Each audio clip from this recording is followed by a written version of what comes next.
Welcome Trinidad and Tobago to our News 4 report, a product of the Government Information Services Limited. I'm Nicola Barito. Trinidad and Tobago gets a new Chief of Defense Staff. Government looking to set up an aviation campus in Central Trinidad. And in our sport feature, we focus on the government's elite athlete program. The ministry says it's money well spent. Thank you for joining us. To our top story. Trinidad and Tobago gets a new Chief of Defense Staff. Brigadier General Kenrick Maharaj has taken over the mantle of leadership from outgoing Chief of Defense Staff, Brigadier General Roland Mondi.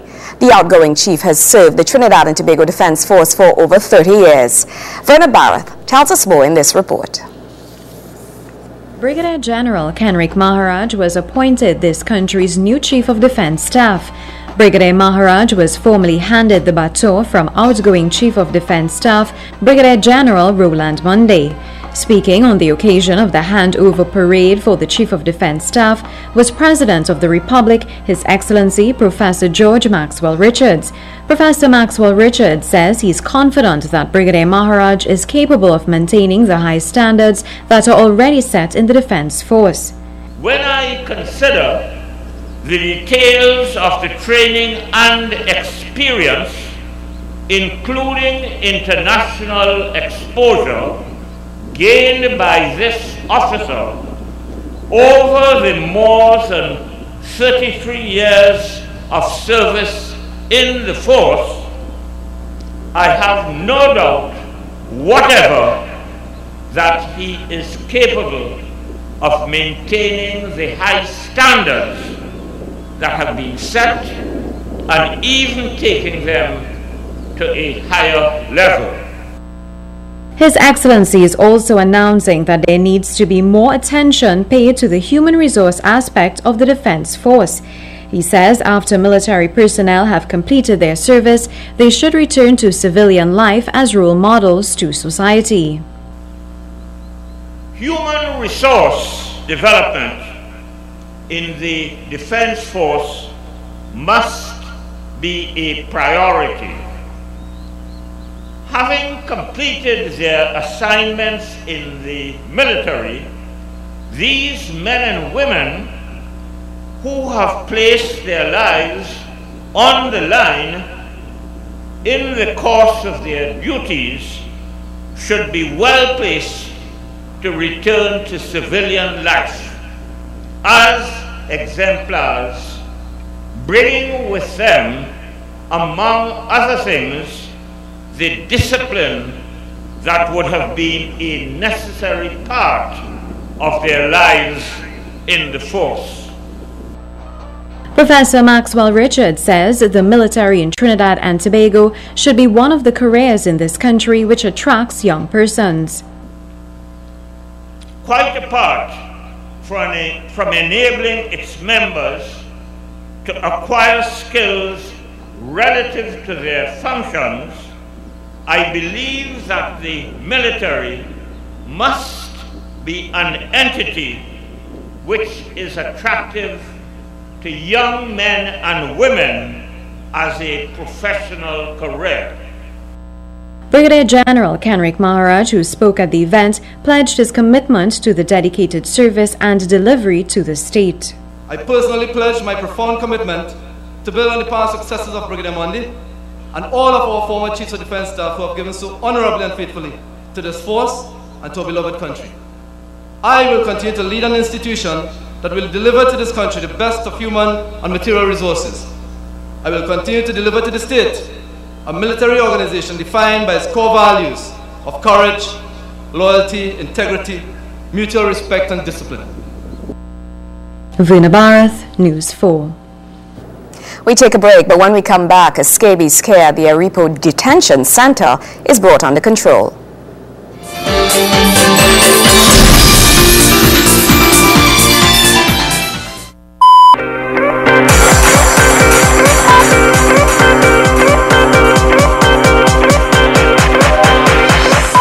Hey, you ever wonder what it takes to become a lifeguard? Well, you must have at least a secondary school education.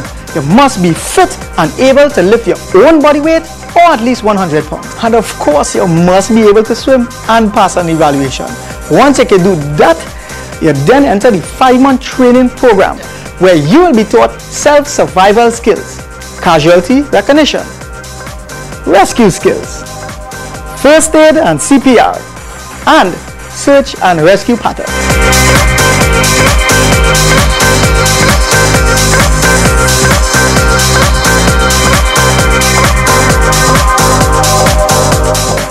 Upon completion, you would then receive the Award of Merit, where you would then be absorbed into the 2-year on-the-job training program. There you would learn identifying currents, marking them with flags, report writing, assisting in rescues, administering oxygen to casualties, crowd management, and lifeguard communications. Everything's okay. Okay?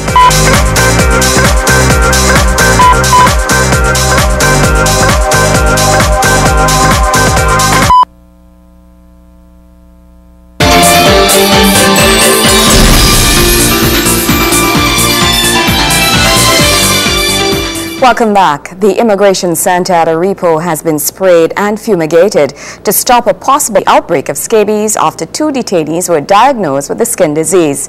This was conferred by Chief Medical Officer Dr. Colin Furlong, who visited the facility following the outbreak. Sherilyn Lewis has more in this report.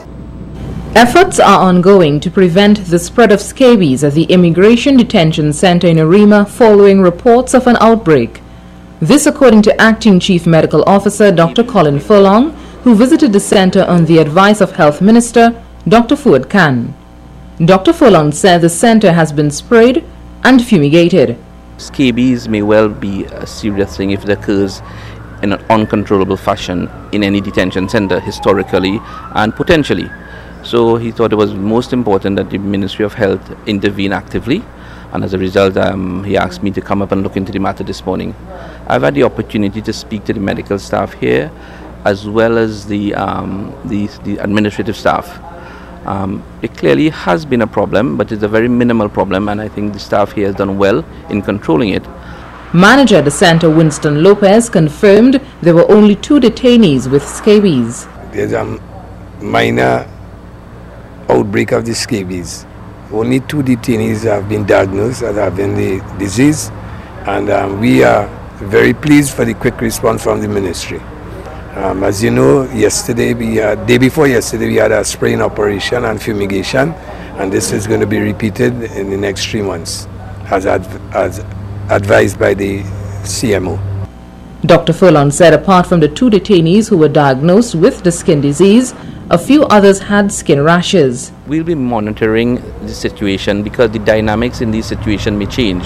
But what we've put into effect and what will be implemented in advice in how to ensure or how to reduce the risk of cross-contamination among the inmates here and among the staff as well, because that's also critically important, looking after the staff in institutions like these.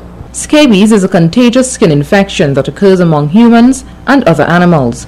It has been classified by the World Health Organization as a water-related disease and is caused by a tiny and usually not directed visible parasite under the host's skin. Scabies can cause intense allergic itching. According to Dr. Furlong, spraying and fumigation would be repeated within 3 months. Sherilyn Lewis, News 4. The Arthur Lovejoy School is now Trinidad and Tobago's first graduate school to be accredited under the ACTT. The school hosted its Distinguished Leadership and Innovation Conference on Thursday. UWI's principal, Professor Clement, says the new status means a more influential role will be played by the institution in developing the nation's human resource capacity. Gregory Reyes has more in this report. It's been over 20 years since the Arthur Lovejoy Graduate School of Business opened its doors for students looking to pursue postgraduate education.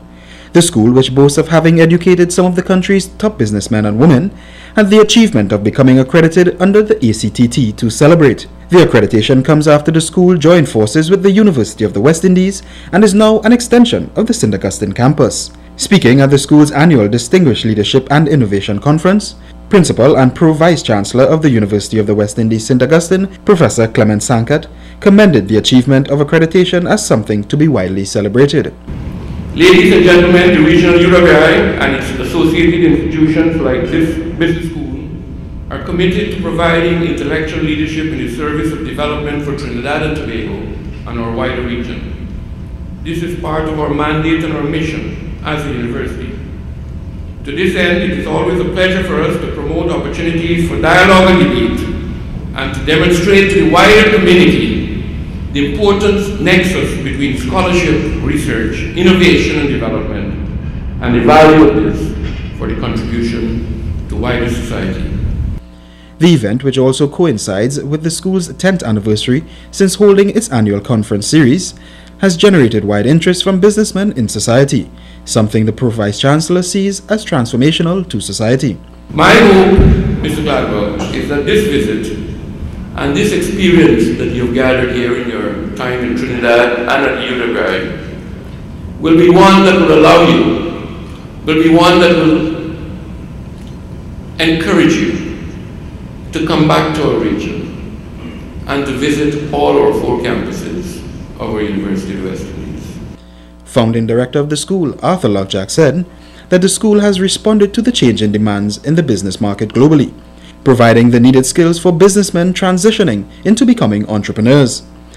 Since its inception 22 years ago, a small group of visionaries, business and academic leaders, conceived the notion of forming an educational institution with the capacity to create and develop a new class of professional leaders in Trinidad and Tobago.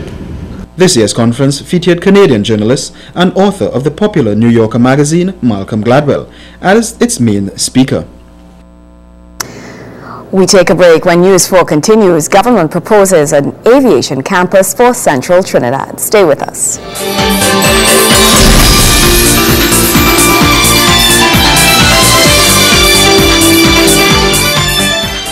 Informing and educating the nation, especially the young ones, about water, how it's won and processed, and how it should be protected are just a few of our major responsibilities here at the Public Education Center. The enjoyable learning environment, cultivating conservation habits, developing healthy relationships, and giving our public an appreciation of the environment in which we produce water. WASA's PEC, the region's only public education center on water.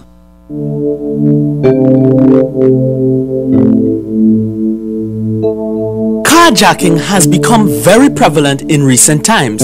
Certain makes of vehicles are more preferred targets for criminals. When approaching intersections or junctions, ensure that all doors are locked and windows are wound up if possible. Remember, crime prevention is everyone's business. A message from the Trinidad and Tobago Police Service.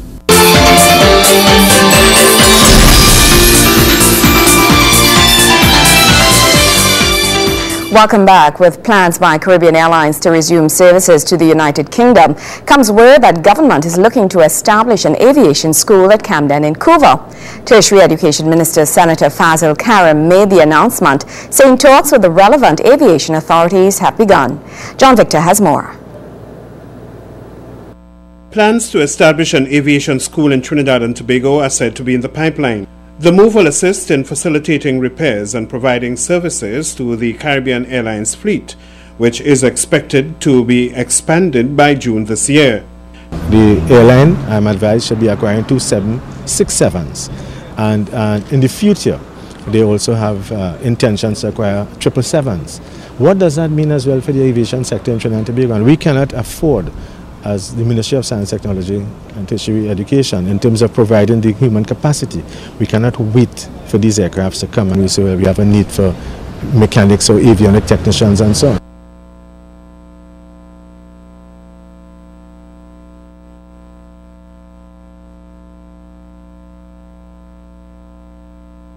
Tertiary Education Minister Senator Fazil Karim says feasibility studies are currently being conducted, as well as discussions with Transport Minister Senator Devont Maraj.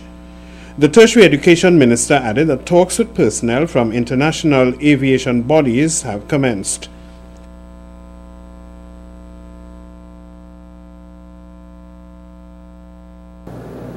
On it's time now for a sports feature where we continue our look at the Elite Athletes Assistance Program of the Ministry of Sports.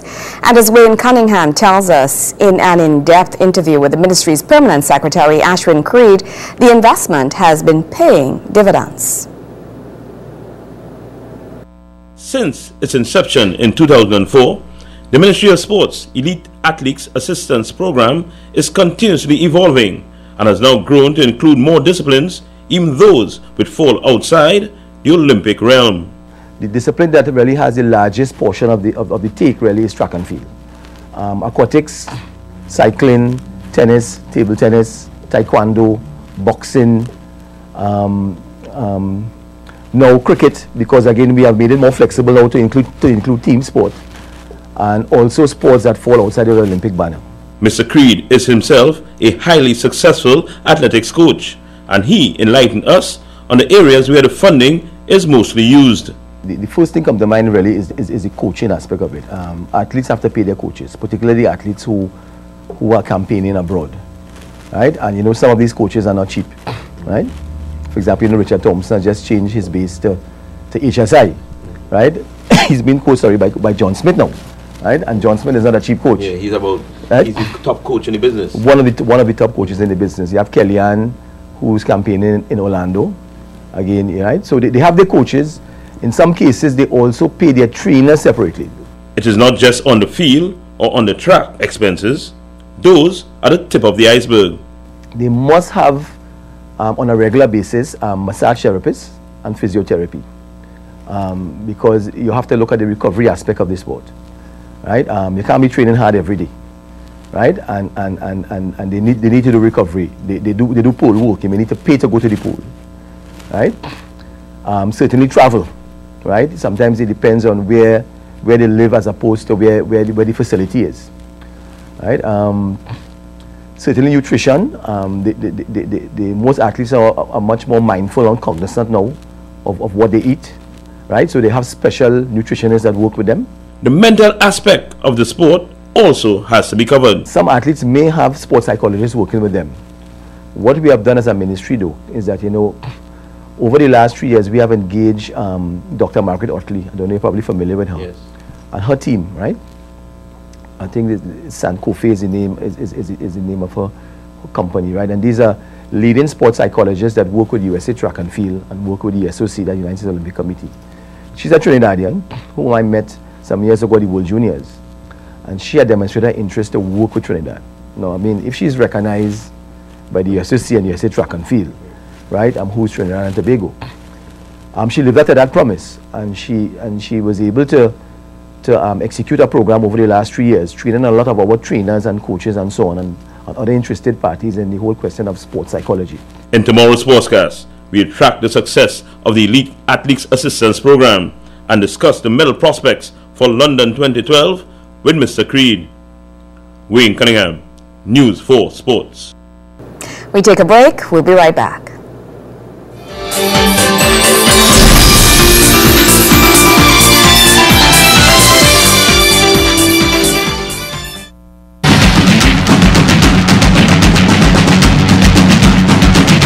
Hey Tinty, I know you all are accustomed to seeing me on the beach, but remember, water safety begins at home. So you see those water containers you all use at home?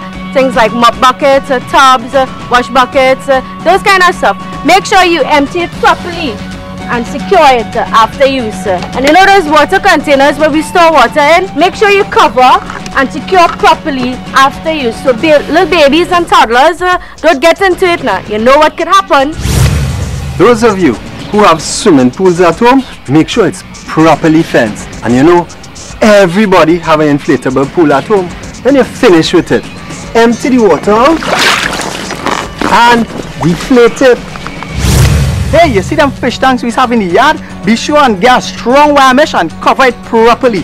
And these barrels, I remember of a time my father sent me to get a bucket of water from in the barrel, but the barrel was only half full. So I leaning into the barrel like this, and lo and behold, I fall into the barrel. Good thing my brother was there to push down the barrel, and I come tumbling out of the barrel. It sounded funnier, but no, for real, it happens.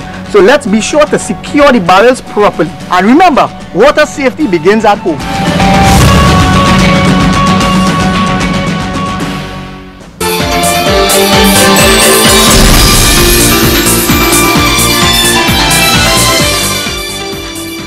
As the country gets set to observe Shouter Baptist Liberation Day, scores of faithful gathered at the office of the Attorney General to offer praise and worship to God. They sang songs and offered prayers in observance of this occasion. Verna Bath tells us more.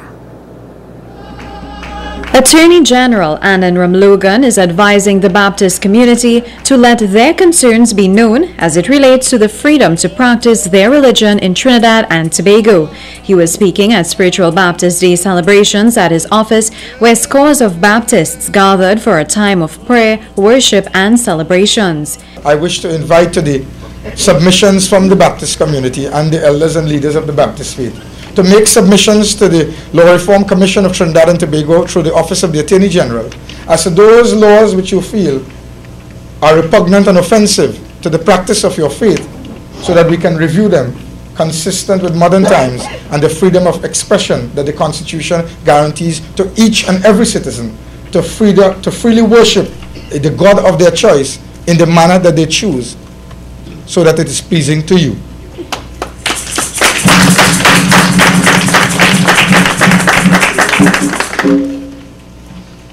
While we celebrate your freedom,